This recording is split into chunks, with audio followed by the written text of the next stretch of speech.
Welcome witches to today's video, which is going to be a book haul, which is always fun, especially because I just unhauled a bunch of books to put in my little free library and keep it stocked. So now I have a little bit more of a chance to find places for books. Let's go ahead and jump right into this.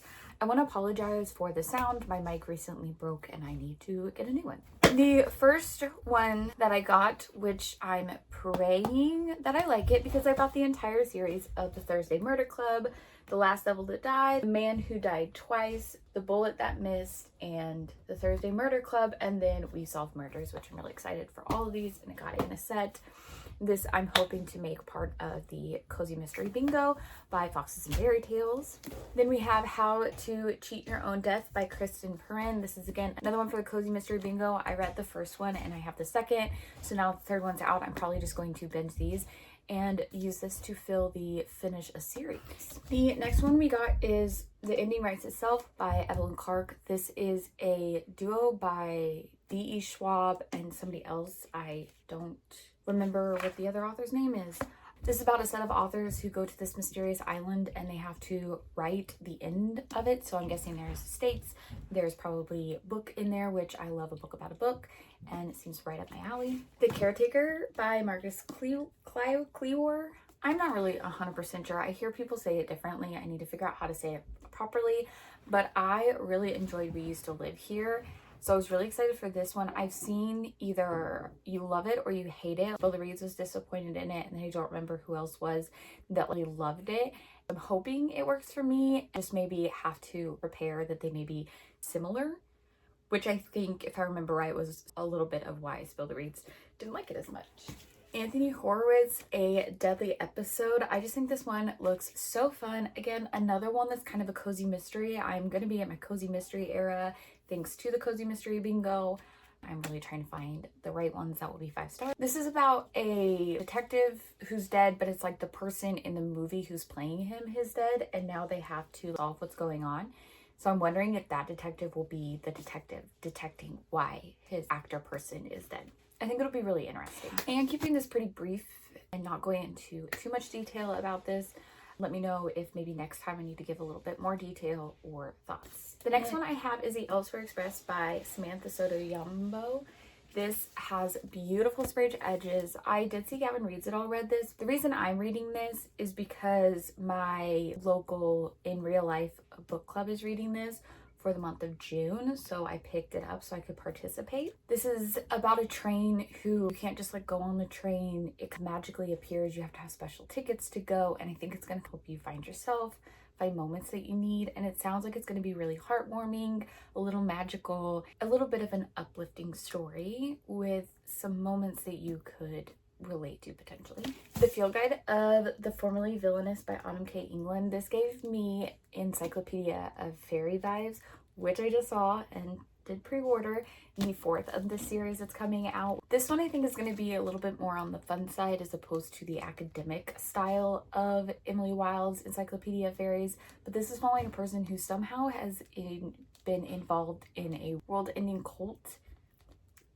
situation. I imagine they're going to be figuring out why they're doing this cult, why the world is ending, etc., and probably turn everybody good.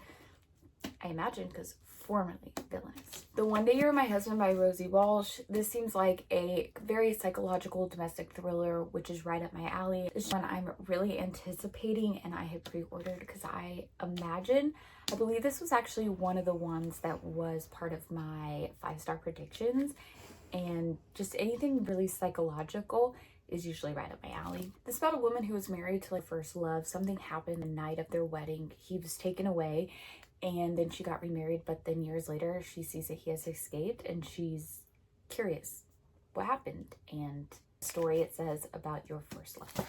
I hate to say this, I gave into the hype. I probably really should have just read one of them, make sure I liked it, but I went ahead and got all of the strange houses, strange pictures, and strange buildings books by Yuketsu, which I have heard such fantastic things about all of these. I'm really intrigued. So I'm gonna get on the strange book vibe and get into those. I'm not 100% sure what they're about because there's this. I think it's gonna be quite a different reading experience, which I'm really excited about because they all seem to have that in different ways. And I love a good mixed media, stories told in different ways. So I think these are going to be right up my alley in that way. Another one, I have taken the plastic off. I read my first Agatha Christie, The Seven Dials Mystery, for the Gavin Reads It All read along. I have watched The Murder on the Orient Express. I loved it, and I read Riley Sager's With a Vengeance and really enjoyed it, and that was very close to The Murder on the Orient Express. So I went ahead and got me, I have taken the plastic off, so I'm trying to like hold it so it won't flash you. So I got me a Murder on the Orient Express, and of course they had this really cute hardcover decorative one. So we're gonna go ahead and read that, and I think this will be a great one. I don't remember whose video I saw this, but Queen Witch Rising, they were talking about it. It sounded really interesting, and the cover was absolutely gorgeous. Went ahead and bought it.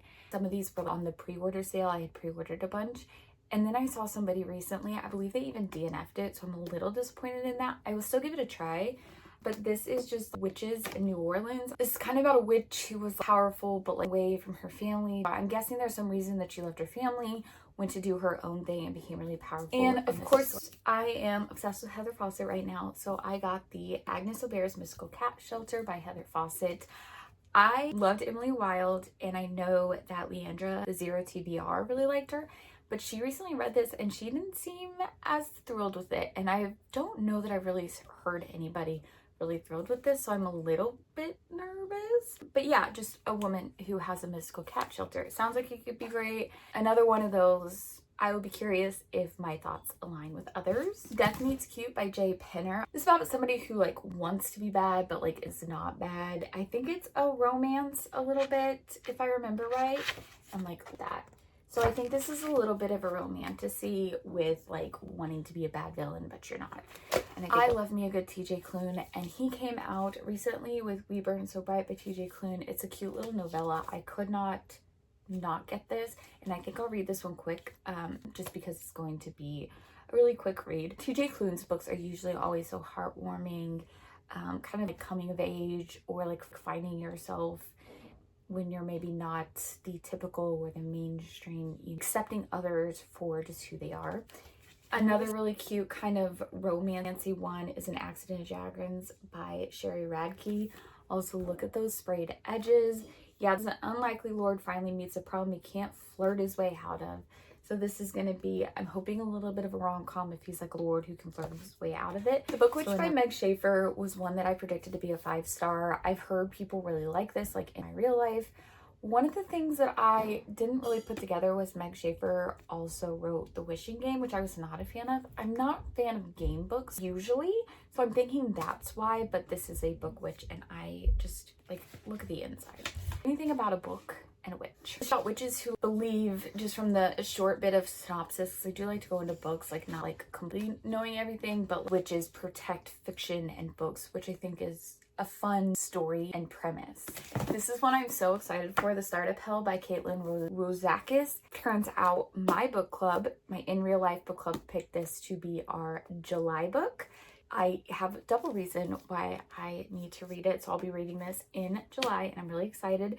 This is like in hell. This is got magic and witches and demons who are like trying to like help make this startup work and like selling their soul, and I think it's going to be a really kind of interesting one, and everybody can relate to work, kind of, you know, death before decaf, KPIs due, end of day, 12 p.m. human sacrifice. So I think that one looks like it's going to be fun and exciting. One I got, Mad Mabel by Sally Hempworth. It's about an older lady who's like a murderous person, or like she should be frail but she's like not, even though she's so old. And I've heard wonderful things by this. Beyond Books has talked about it so much, and I'm really excited for this one. Caller Unknown by Jillian McAllister. This is another one that was part of my 5-star predictions that I'm really excited for. I really liked Wrong Place, Wrong Time by Jillian McAllister. A mother and daughter went on a vacation. The daughter goes missing and then gets this like call asking for ransom, and she now needs to find her daughter. Dissection of a Murder by Joe Murray. I am intrigued by this. I can like legal thriller. It can be really good. It can be really bad. and this is from Book of the Month, which doesn't typically do legal thrillers, which gave me another bit of intrigue. It must be good if it's, you know, Book of the Month. But yeah, a dead judge, a silent defendant, and a courtroom full of liars. And I got Mocha by Monica Kim. I absolutely adored Monica Kim's The Eyes Are the Best Part. I'm hoping that this kind of follows that style of just like the right amount of grossness and horror and like and suspense. Like, just The Eyes Are the Best Part is so good, and I'm really hoping that this one follows suits with that. So I do need to go meet my family to show them the little free library, which is up. I will have a vlog of that I will have linked up above or down below. Either way, go check it out. Support your little free library, support your libraries. I need to honestly do a better job of supporting my libraries. Maybe not buy so many books, or get them from the library and then decide if I'm going to buy them. So that is a message for myself, I will admit. And yes, I will see you in the next one. Bye, witches.